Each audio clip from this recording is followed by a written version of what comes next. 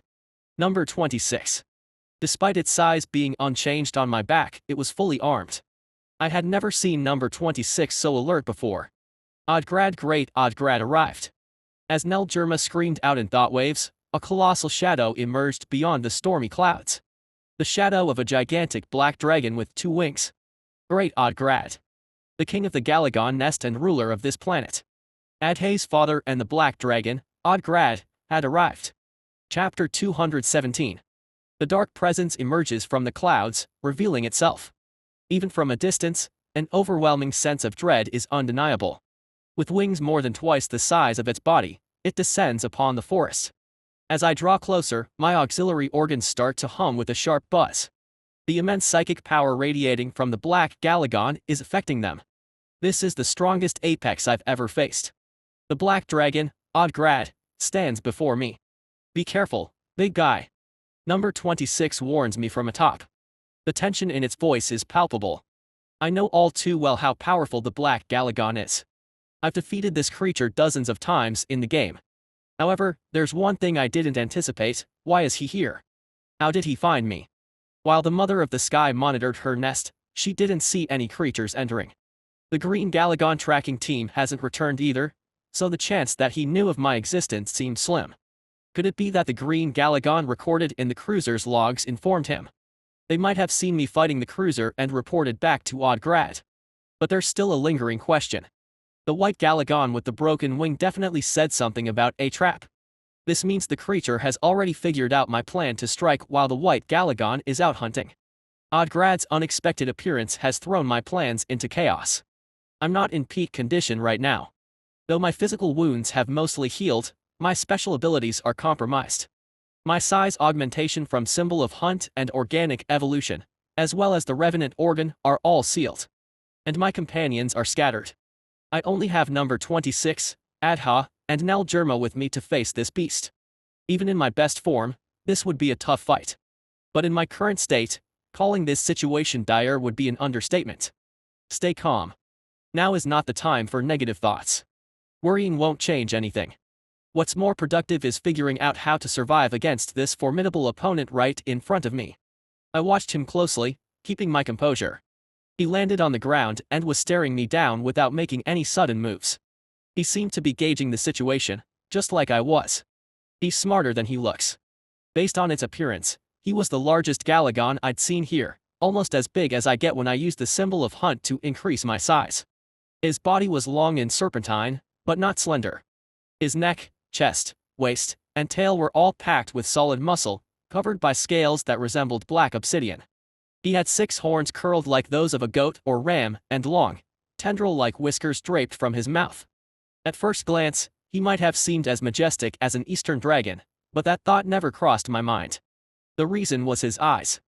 Amort, Adha, and Nelgerma all have beautiful, amethyst-like purple eyes. This creature also had purple amethyst eyes, but the feeling they gave off was entirely different. Odgrad's eyes exuded nothing but savagery and cunning. They were worlds apart from the noble and slightly playful gaze of Adha. A ruthless adversary. It would be wiser to consider him more like a player than a regular creature. I've heard he's quite old, but what does that mean? In the game, aging rarely affected NPCs. Galagons with the same color typically didn't very much. But this is reality.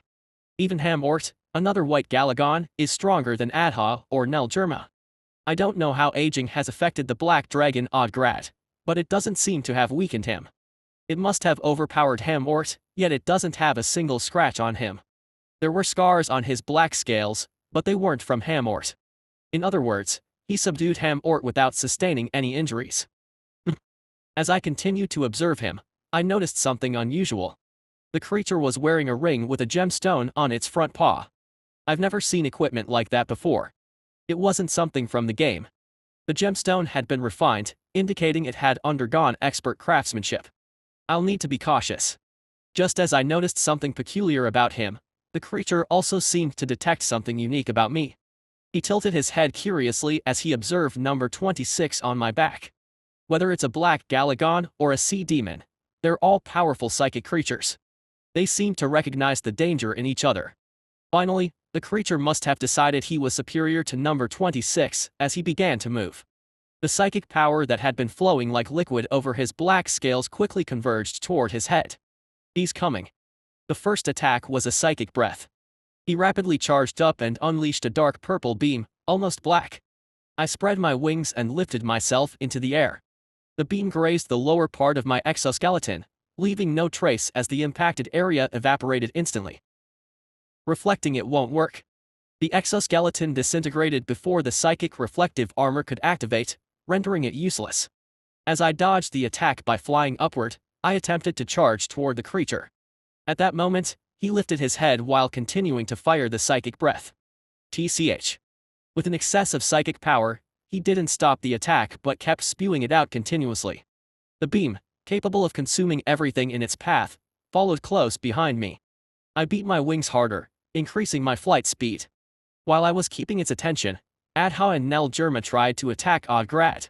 Nelgerma unleashed an energy blast first, but something intercepted it. The white Galagon with the broken wing countered with its own breath, cancelling out Nelgerma's attack. Traitor. Nelgerma ham or serve. Traitor death. Kin dealt with black kin support. Me understand. While Nelgerma kept the white Galagon occupied, Adha came to support me.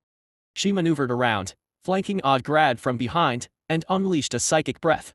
The barrage of violet energy blasts, now her signature technique, hurtled towards Odgrad's head. Odgrad briefly halted its breath attack and raised its wings to shield its head. Adha's energy blast struck the wings, causing an explosion. However, aside from some slight scorching on the outer edges, the wings remained intact. Sturdy. Odgrad speaks arrogant one be gone. Odgrad sent a chilling telepathic wave as he unleashed another psychic breath. This time, the beam shot out much faster than the one aimed at me earlier. A trick. He had deliberately fired the first shot slowly when attacking me. ZZZZ, watch out. It was a close call. If Adha had been even slightly larger or slower, she would have been split in two by the beam. Though it narrowly dodged the attack, the tip of her tail was seared off. The pain caused it to falter momentarily. Just as Odgrad adjusted his breath to finish off Adha, I unleashed the energy I had been gathering while Adha bought me time. The force, empowered by the tendrils of the white Galagon, surged toward Odgrad's head. Sensing that his wings wouldn't be enough to block the attack, he turned its head and fired the beam at me instead. The nearly black beam unleashed by Odgrad and the vivid purple beam I fired clashed, creating a violent struggle between the two forces. The sheer impact of the collision split the ground between us, and trees shattered, scattering into the air. He's strong. I expected the black Galagon to be a formidable foe, but I hadn't anticipated this level of power. While our raw output seemed evenly matched, the amount of energy Odgrad had stored was on a completely different level. He was almost akin to a fully matured amorph. As I concentrated on maintaining my beam, I kept an eye on Adha. Despite the agony of her burning tail, she managed to retreat to the skies. Once I confirmed Adha was safe, I ceased my breath attack. The moment our beams stopped clashing, Odgrad's psychic breath surged toward me. Instead of ascending, I lowered my body close to the ground. As expected, Odgrad assumed I would rise and directed his beam upward. With his attack misdirected, I took the opportunity to open my mouth wide, splitting my lower jaw into two. From deep within, I expelled a mass of green fungal spores.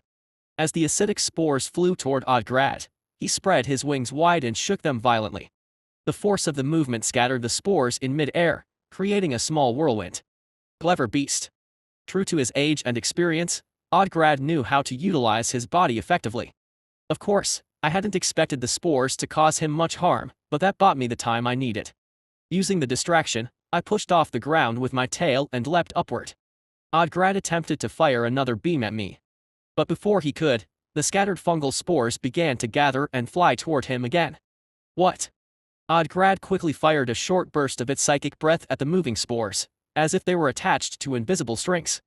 While his attention was diverted, I soared high into the sky. After a few powerful flaps to gain altitude, Adha flew over to me. ZZZZ, are you okay?